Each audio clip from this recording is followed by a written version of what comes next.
and he promised that Susan Lane would be here this week. I am not Susan Lane. So she's still wrestling with not feeling well, and she will be joining us hopefully next week. Promise? No promises, see. We learned from that. This quarter we're talking about a theme, death, dying, and the future hope. All of us deal with the experience of dying. Many people deal with a loved one or friend that is passing away.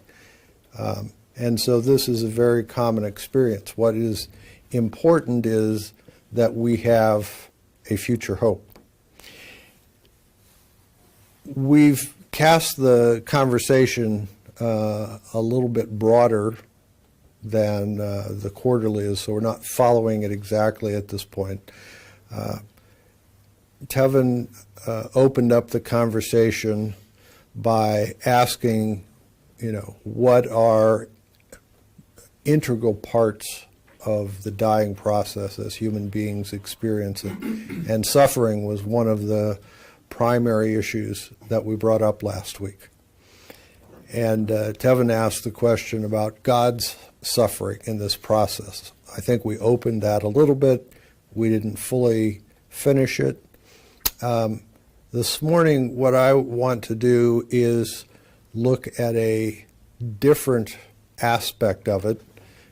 We could be looking at the human experience of death and dying, and we will, but as a matter of context, what we're going to look at this morning is Christ and his death, and in particular his suffering, and what role does suffering play in the grander scheme of things. One of Tevin's great points last week was that while the bonus for some people for their jobs is, $500 or $2,000, as a Christian, the bonus is you get an opportunity to suffer for Christ. And, that takes a lot of unpacking to get to. But let's look today at the question of Christ's suffering and what its purpose is. So I'm going to just open the floor for conversation. I think this works better with conversation. And ask you, what are your initial thoughts before we dive into the Word? But before we do any of that, we're going to have prayer. And so, Donnie, would you like to have prayer for us? Sure, I do. Oh. Dear God, thank you so much for this day. Thank you for the Sabbath school class, and thank you for all those that are here. Thank you for our teacher today, and be with Susan, help her to get better, and just enlighten us, Lord, as to what we can gear up with now to help us in the week to represent you better to the populace out there. In Jesus' name, amen. Thank you. Unfortunately, being new here, I don't know everybody's name yet. I apologize. So you're welcome to say who you are. Help me remember to hand the microphone to people. This is a somewhat more challenging format, but we're glad that people are available to watch online. So we have a significantly larger group than it appears here with 9 of us. So. But thank you all for being here this morning. So, the question is, if you were thinking about this, why was Christ suffering? Why didn't he come here? I mean, the question is often asked, why doesn't he just make everything good? Or why doesn't he make people just do what he wants? That's not the nature of God to do that. So the question is, what was the rationale for Christ to suffer while he was here? Why didn't he come down, snap his fingers, and everything was fine? why didn't he, just go into the temple and say, you need to sacrifice me like you do a lamb?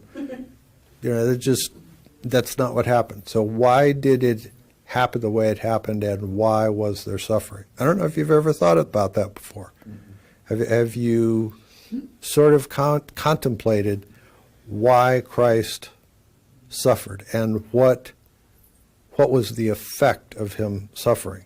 There is a place in the Bible that it actually addresses this fairly clearly, and I don't know if you're thinking about it or not, but I want to get your sense. Did any of you? Yeah. My name's Chad, by the way. Okay, Chad, thanks. So you really asked a lot of questions right in there in that one question, but the thing I want to say about why Christ suffered is, we can think about all the things God does that convince us of how much he loves us. Mm-hmm. And when you think about maybe a loving God would have just snapped his fingers and taken the suffering away, well, how much more loving is it that Christ decided to suffer with us? Mm-hmm. I mean, that was reality. There was going to be suffering for whatever reason. We could get into all that, but for whatever reason, he wasn't able to just remove the suffering from the earth. So instead, he came and suffered through it himself. That's just more than, I don't know. That just shows a depth of love that is hard to even fathom, that God's Son himself would come and suffer for us as an example, Right. To show that we can't ever say, oh, God is aloof and he's way up there on his throne while we're down here in the trenches suffering. Instead, he was in it with us. Okay, so you're saying one of the purposes is suffering. No, they can't hear what your comment just now. I was just summarizing my understanding is you're saying that one of the purposes was as an example. But your wife also had her hand up, so I was going to pass it to her. You really did ask a lot of questions right up front. And my mind immediately went one place when you asked, why did he suffer? And I was thinking, what made him suffer? And I think my snarky, salty side went, because he had to put up with us. That was my initial thought. And then I thought, hold on, what did Jesus say about suffering? He said that. He said, how long shall I suffer you? and one reaction to us would be annoyance and I can get away from that. He didn't have to put up with us. But he did because he loves us. He was constrained by his love for us to put up with us and to bear with us and to get us through from ignorance to the light of who he is and that he is good and that we too can partake of that nature with him. Excellent. You had a comment, and then we'll pass it on. No, I'll let my wife go first. It's fine. Okay. Oh, you were so sweet. I was just going to say he chose to suffer as an example, how to go through suffering, because being here on earth and, sin, suffering became inevitable. So it was important for us to have that example, how to go through it and show that it is possible to conquer it. I'm going to stand in front of the podium because we're going to do a lot of interaction. It's easier to manage the microphone. And I want to come to you, but I want to ask you a question. You said his example was to show us how to manage suffering. Is that a good summary of what you said? Yeah. All right, so just a quick follow-up question, and then we'll go back to others, is when you say that he was an example for us for suffering, what alternative would people have for suffering? In other words, how is his example of managing suffering different than what other people might do in managing suffering? Well, the first thing I can think of is, for example, when it says, said to turn the other cheek, or if someone takes, I'm paraphrasing here, takes your shirt, give him your cloak, or so,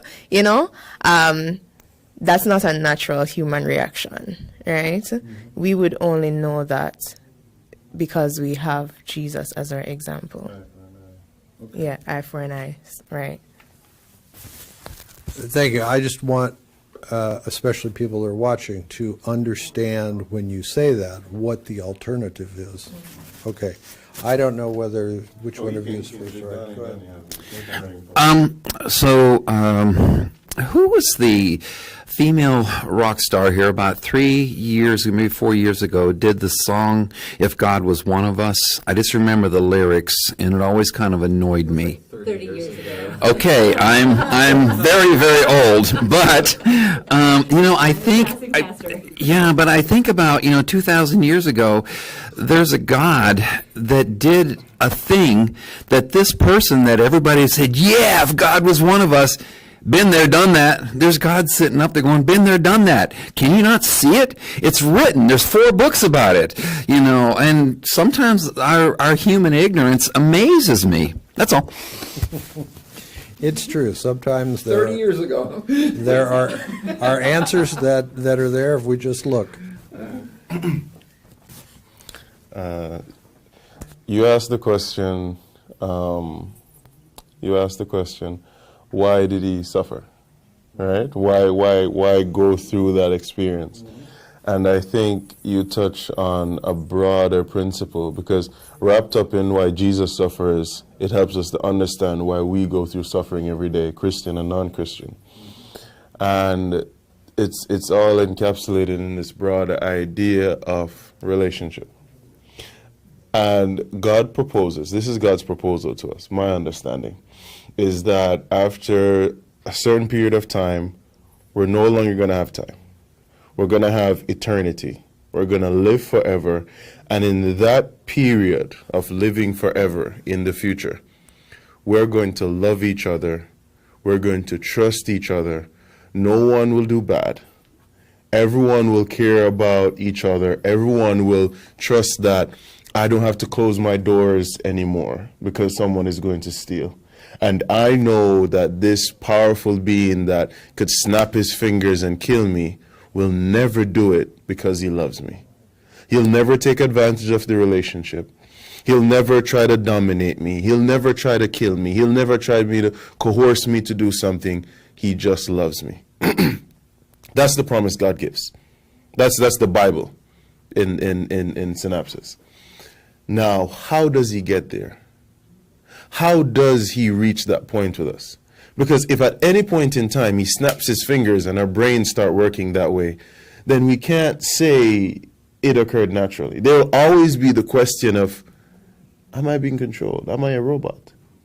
He has to allow us to take the step and say, I trust him. There's no way I can come to Katie and say, Katie, I understand what it's like to have children. It might sound like a nice gesture. I might give flowers or a card or whatever, but I can never, ever truly understand what it means to be a parent because I myself am not a parent as yet.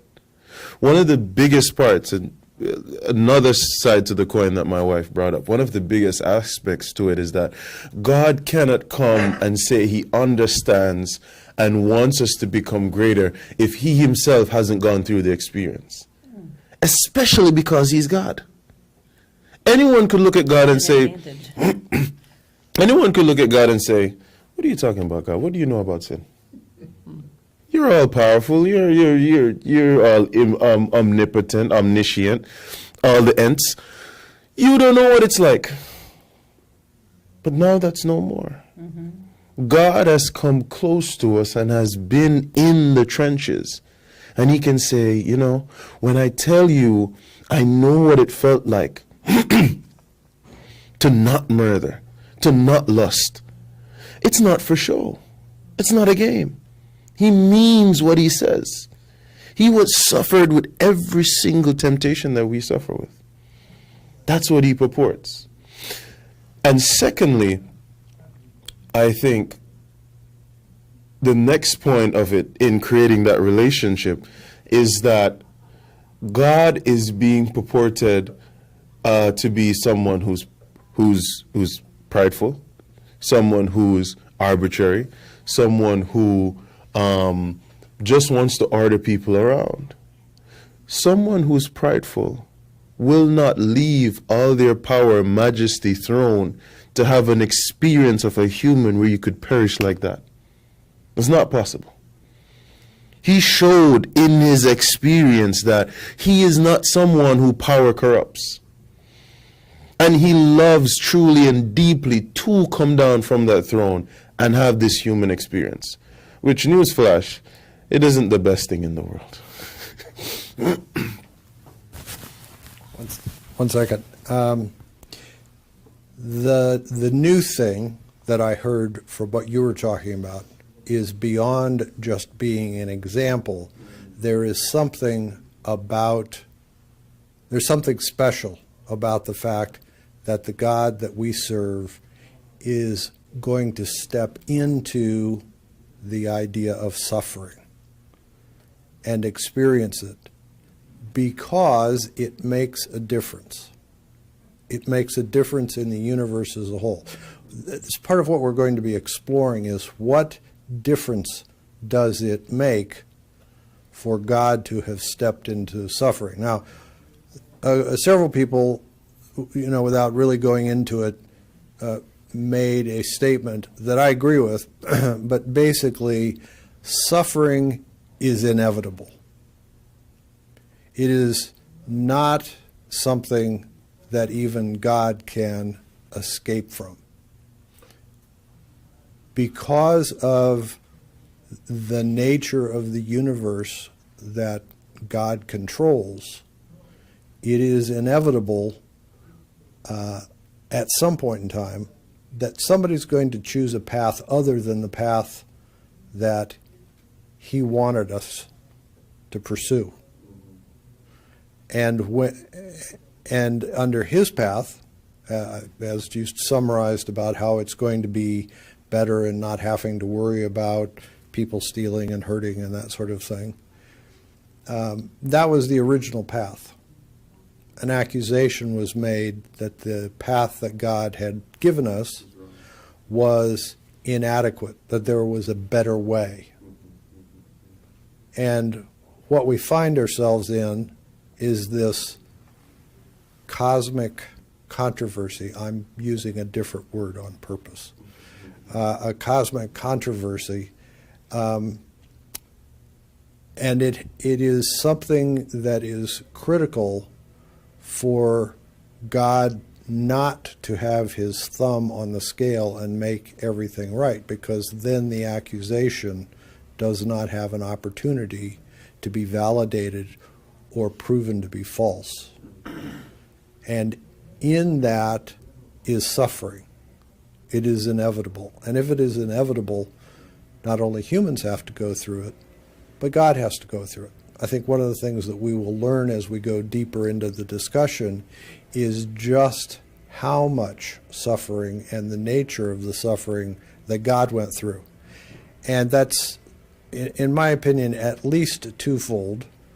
The suffering that Christ went through here in his human experience, and the suffering that God, in its broader sense, his Spirit, the Father, etc., what God in that sense went through, not as being the person crucified, and yet terrible suffering. We touched on it very briefly 5 or 6 weeks ago. My phraseology is God was willing to tear eternity apart because he is eternity, and he was willing to be in a position where his son died in front of him. But to get back to the theme that we're talking about, why was it that Christ had to die? We've got two examples, or two things that have been put forward. He did it as an example, and he did it because the God we worship is different than the other gods that people have over the years worshipped. I've done a fair study of other types of gods, and a significant number of them are not willing to step into the human experience and suffer in the way that we worship a God that's willing to do it. But there has to be a purpose. So I think several people had comments. I'm looking for yet another reason why God, in the form of Jesus Christ, suffered. Well, a very powerful being who was backed by a very powerful army had claimed ownership and possession of the human race. And that would be Satan and his fallen angels. And when Jesus came to redeem us, Satan did not just say, okay, here you go. You know, he fought for us and against Christ, trying to stop him.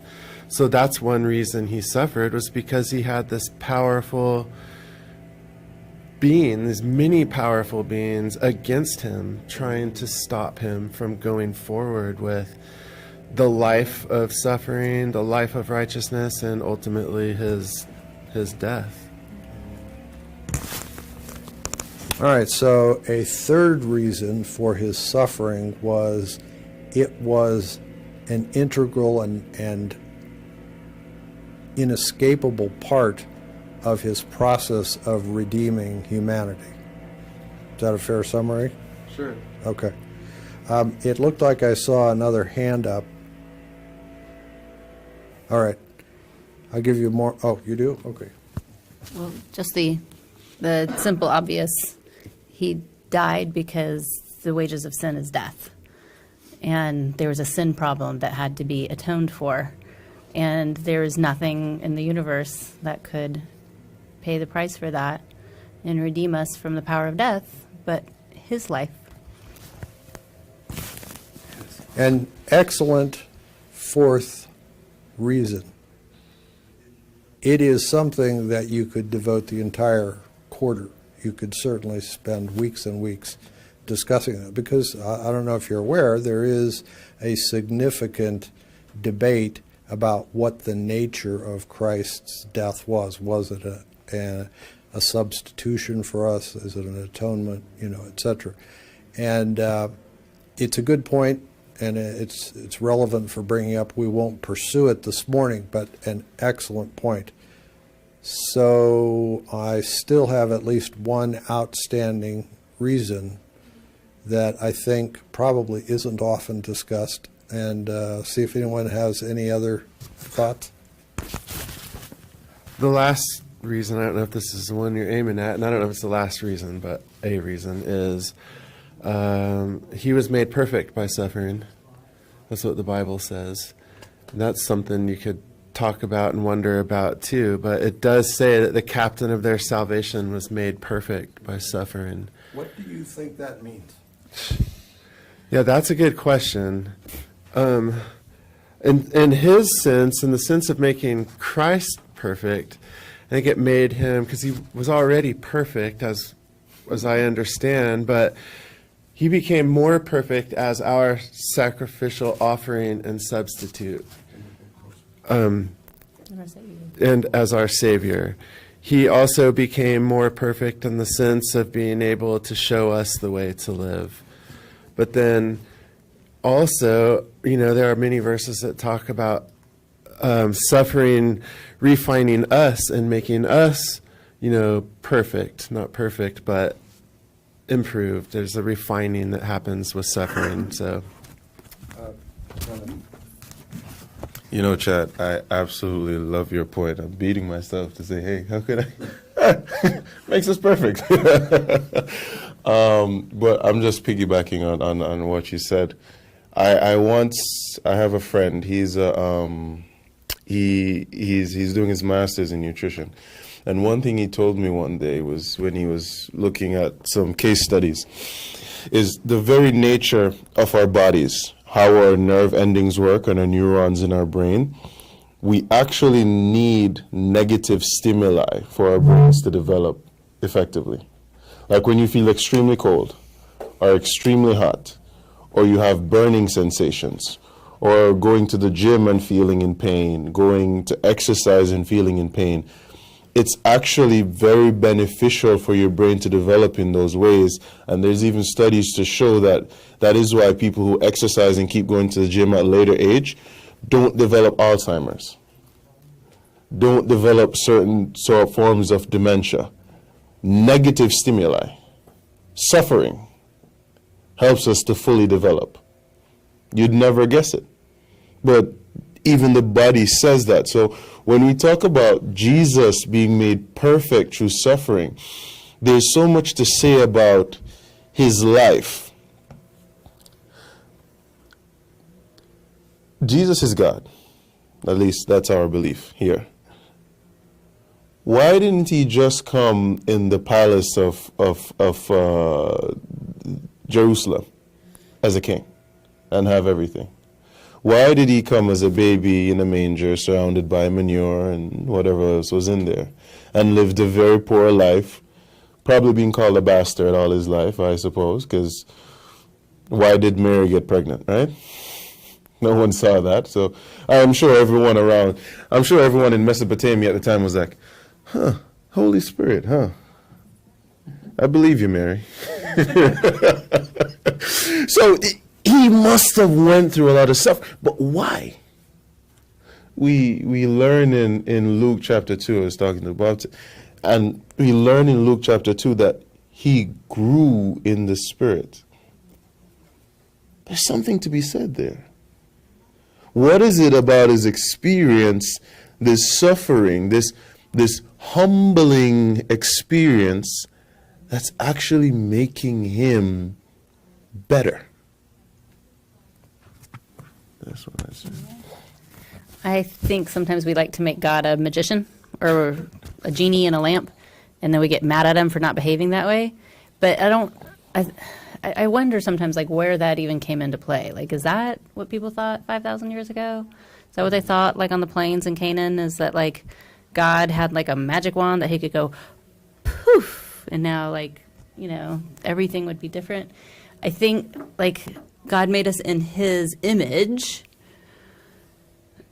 He seems to work according to, like, nature around us, like, and that's over time through processes and through, leading us along a path, and not so much like a magician or a genie in the lamp where we get to, like, be like, well, why haven't you fixed everything, God? Like, maybe he does have all power, but that's not how it works. I'll give you back the microphone in a second. What you are touching on is something that we have raised a couple times in class, and that is the idea of an organic God. Is God here in the process? Is he reacting to what's happening?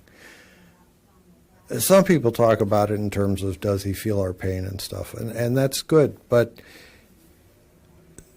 it's the difference between a God who is above all of it and knows the beginning from the end and is just waiting.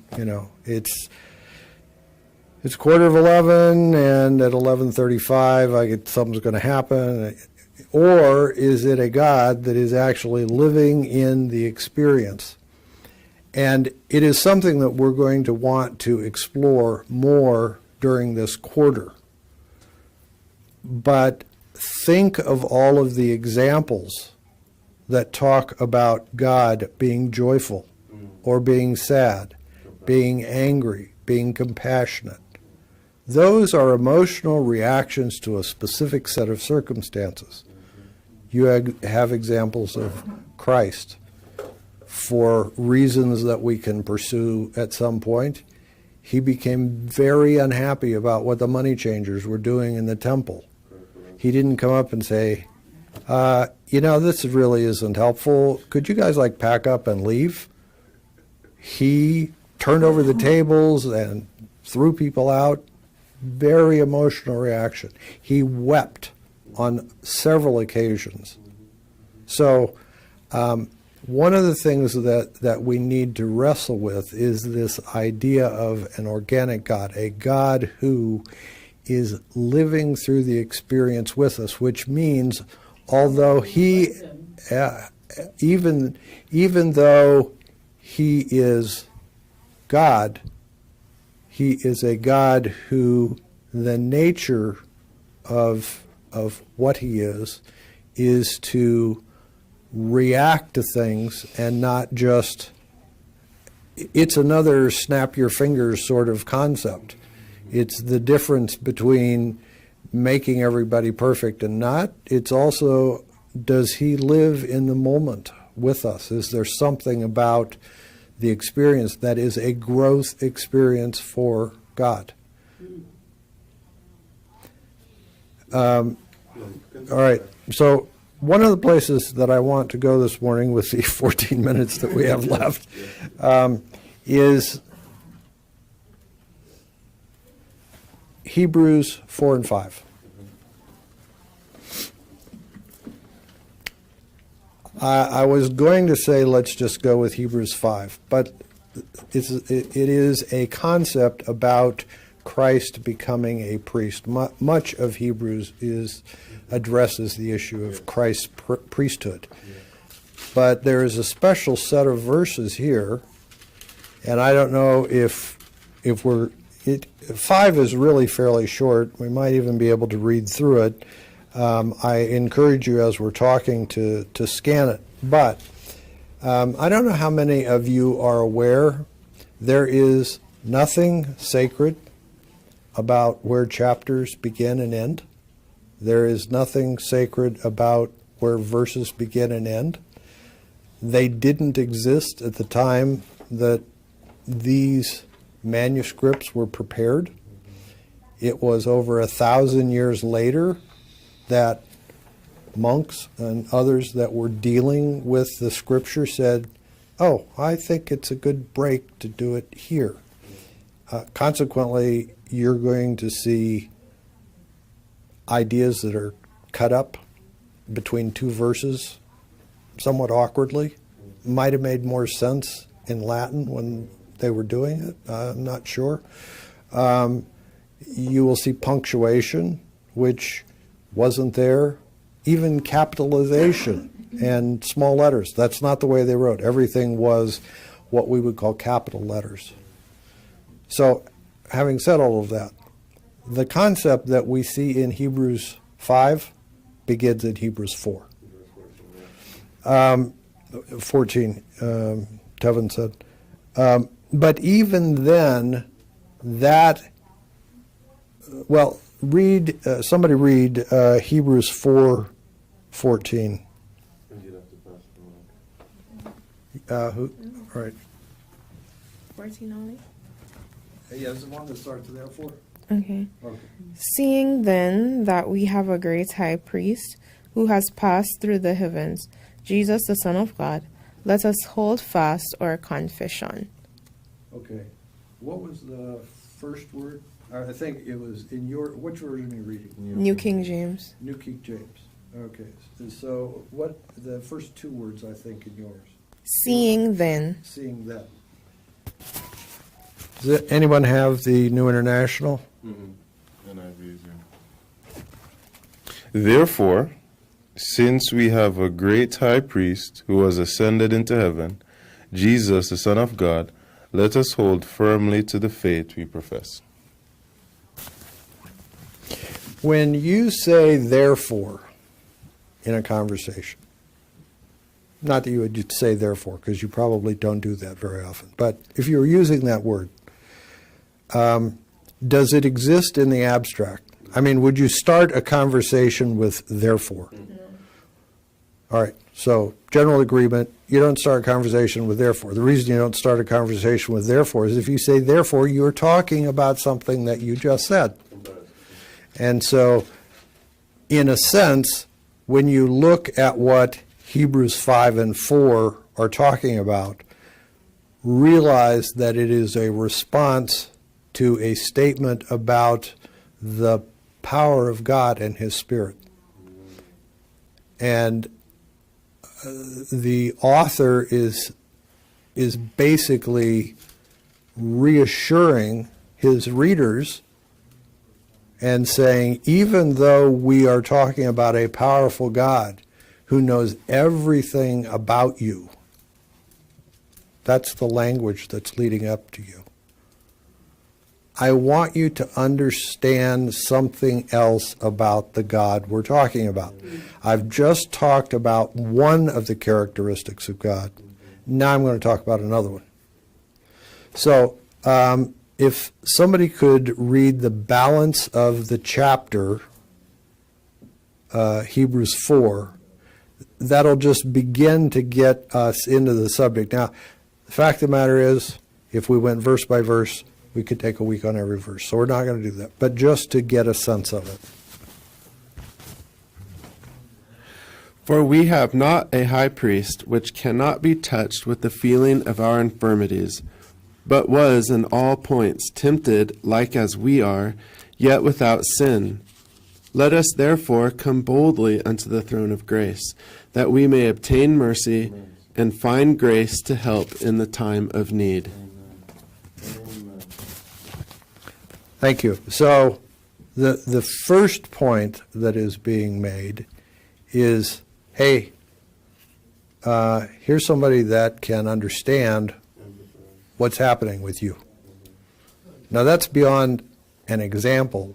It's, by the way, here is somebody who, because of his experience here, and we'll see that that specifically deals with his suffering and temptation, he understands you, not just intellectually, but by experience. The implication being that his time down here and his experience made a difference to him as God, so that he better understood what we were going through, and we could look at it and say, oh, that's great, that's an important thing, okay? So let's look at 15 and just, 5, verses 1 through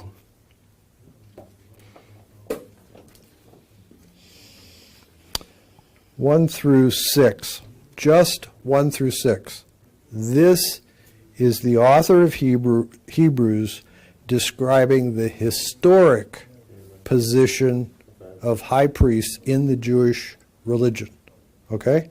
So I think, is everyone here generally familiar with the Old Testament system of priests and high priests? Okay. So with that basic understanding that there were people that were called to these positions, it's important because we're going to contrast these verses about earthly high priests with Christ as a high priest. So let's read those verses. Who would like to read? All right, Joyce.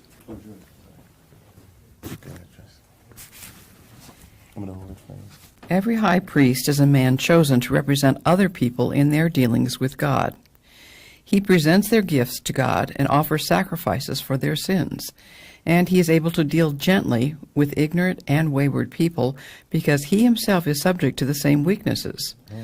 That is why he must offer sacrifices for his own sins as well as theirs. And no one can become a high priest simply because he wants such an honor. He must be called by God for this work, just as Aaron was. That is why Christ did not honor himself by assuming he could become high priest. No, he was chosen by God, who said to him, "You are my son. Today I have become your father." And in another passage, God said to him, "You are a priest forever in the order of Melchizedek."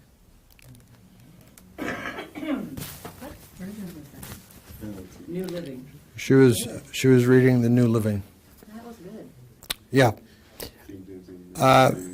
There's a couple of very powerful things.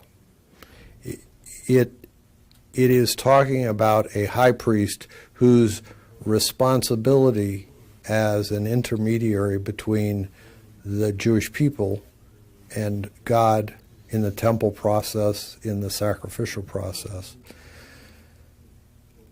It was important for him to identify with them. And specifically, it is saying that a high priest was a high priest and performed these functions, but it was important for him to understand the people that he did it for, because he was from them, he was subject to their infirmities. So this is something that we learn by looking at the broader Old Testament story. And then it begins to introduce this parallelism, this idea that Christ was selected to be a high priest for us. And so the remaining verses are a little tough for some people. You know, they don't spend a lot of time in Hebrews 5, and yet every part of the Bible has useful information, and we need to kind of come to grips with that, because it will help us also understand one of the purposes for his suffering. So if somebody could read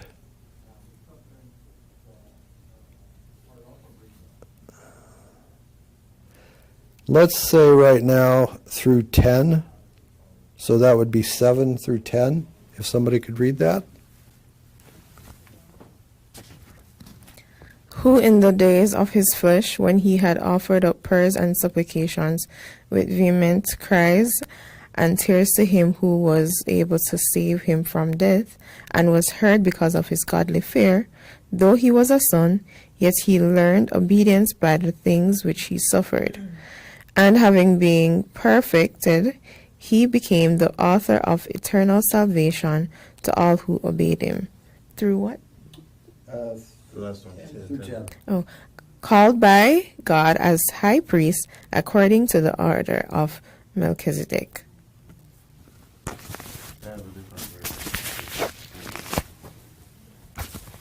So during the days of Jesus' life on earth, he offered up prayers and petitions with fervent cries and tears to the one who could save him from death, and he was heard because of his reverent submission.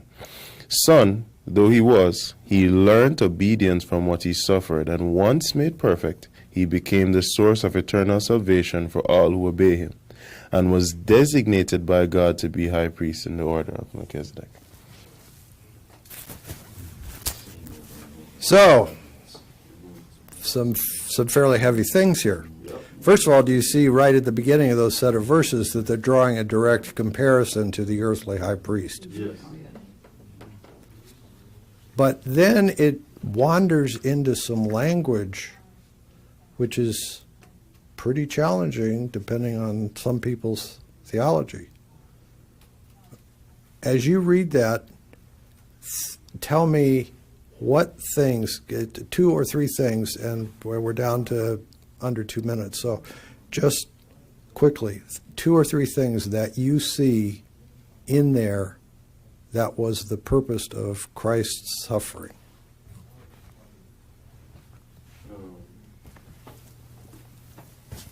I would think the learning of obedience while suffering, and to be made perfect while suffering, and just him being submissive. I think those are things that really stand out. So we have 2 things, and we won't be able to pursue them this week, perhaps next week, but part of the purpose of the suffering was to make him more perfect, for him to learn obedience. Wait a minute. Yep. He's Jesus Christ. What does he have to learn? It's going to have to be next week. It's great. I'm not ignoring you. So this week, as you're exploring this, think about some concepts, specifically this set of verses, and how they sort of interplay with what you normally think about when you think about God. There is something to be learned about Jesus being in a capacity that he was made more perfect by suffering, and that he learned something. Those are new concepts for a lot of people. It would be. So, next week. Thank you very much for joining us.